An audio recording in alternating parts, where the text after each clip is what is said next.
So guys আসসালামু আলাইকুম, চলে আসলাম তোমাদের সাথে কাঠের ভুসি শেয়ার করতে। তো কাঠের ভুসি নিয়ে আসলাম, ভুসির বস্তাটাকে এখন খুলে নিব। এই যে দেখতে পাচ্ছ ভুসির বস্তাটাকে খুলছি। সেই ভুসির বস্তাটাকে খুলে ভুসিগুলো রোদে শুকাইতে দেবো। আর ভুসিগুলো যেখান থেকে নিয়ে আসছি ওই ভুসিগুলো অনেক ভিজা, তো ভিজা ভুসি রান্না করা যায় না। তো এই ভুসিগুলো যদি রোদে শুকায় নেই তাহলে কিন্তু রান্না করতে বেশ ভালোই জাল জ্বলে, আর এই ভুসিটা অনেক ভালো জাল জ্বলে। তো তাই আমি এই ভুসিটা সবসময় রাখি। তো এই ভুসিগুলো দেখতে পাচ্ছ একদম ভিজা, দেখতে পাচ্ছ। তাই আমি এখন একটা বস্তার ভিতরে কিছু ভরে নিয়ে আসবো। আর এই বস্তা পুরো বস্তা ভরে কিন্তু 100 টাকা দিয়ে নিয়ে আসছি। দেখো এটা হলো ভুসির বস্তা, গরুর ভুসির বস্তার মধ্যে কাঠের ভুসি বসছি। তো এখন হলো এই বস্তাটার ভিতরে আমি কিছু ভুসি নিয়ে নিব, নিয়ে কারণ এত বড় বস্তা তো আর নেওয়া সম্ভব না। তাই আমি কিছু ভুসি আরেকটা বস্তায় ভরে তারপর রোদে দিয়ে আসবো শুকাতে। তাই আমি আরেকটা বস্তাতে নিয়ে নিচ্ছি। আর এই কাঠের ভুসিগুলো একদম পাতলা পাতলা, রোদে যখন শুকাইতে দিই তখন ধান লাড়ার মতো অনেক ভালো লাগে। ধান যেরকমভাবে লাড়ি তো এই ভুসিটাকে সেরকমভাবে লেড়ে শুকাতে হয়। আর শুকানোর পর শুধু মেজ বাড়ি দিয়ে অল্প একটু আগুন দিলেই যথেষ্ট। তো এই ভুসিটা পুরার জন্যে। আর মাটির চুলায় আমি সবসময় রান্না করি, তো সেই ক্ষেত্রে এই ভুসিটা আমি রাখি লাকড়ির সাথে, এবং জাল ধরানোর ক্ষেত্রে অনেক ভালো লাগে। আর লাকড়ির সাথে দিলে তো লাকড়ি লাগে না, শুধু এই ভুসি দিয়ে রান্না করা যায়। তো তোমাদের এলাকায়, আমাদের এলাকায় এটাকে কাঠের ভুসি বলা হয়। তোমাদের এলাকায় কি বলে অবশ্যই কিন্তু কমেন্ট করে জানাইও। তো আমি ভুসিগুলো বলছি বস্তায়, তো সেটা শেয়ার করতে চলে আসলাম তোমাদের সঙ্গে।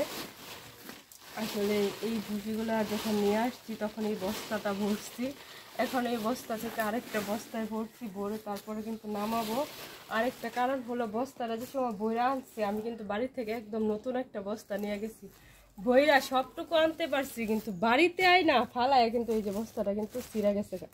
আর বস্তাটা কিন্তু একদম নতুন ছিল। আর এইটা আসলে একটা জিনিস বাঁচাইতে যায় আমার বস্তাটা গেছে। আমি যদি ওই জিনিসটা না বাঁচাইতাম তাহলে অবশ্যই বস্তাটা যাইতো না। আর সেটা বাঁচানোর কারণ কি আমি বলি তোমাদেরকে। এই দেখো এটা হলো বাচ্চাদের খেলপাতি, এটার ভিতর মতো যে অনেক খেলনাপাতি আছে, যে দেখতে পাচ্ছ ঢাকনা, বোতল, তারপরে স্কেল, তারপরে এই হলো বালতি বুলতি, সব মিলায় কিন্তু এটাকে বাঁচাইতে যায়। তারপর আমার বস্তাটা কিন্তু ছিঁড়ছে, আর নয়তো আমার এই বস্তাটা ছিঁড়তো না। তো আমি বেশ কয়েকটা ভুসি এটার ভিতরে ভরে নিয়েছি। তো অল্প ভুসি রোদ্রে দিব আজকে, রোদটাও এত কড়া না, সেই ক্ষেত্রে পাতলা পাতলা করে দিব, তারপর আবার শুকাইতে পারবো। তো আমি হাফ বস্তা ভরে নিয়েছি প্রায়।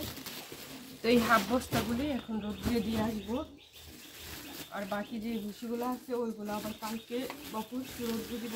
এইটা এখন এই জায়গায় দাঁড় করানো থাক, আমি এখন ভুসিগুলো নিয়ে যাবো রোদ্রে শুকাইতে দিতে।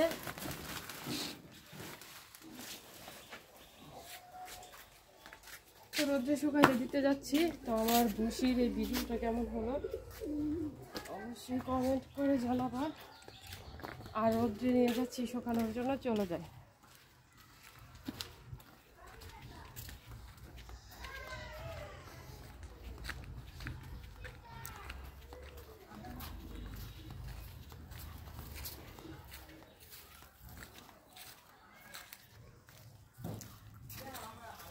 আর এই জায়গায় ভুসিগুলো শুকাবো।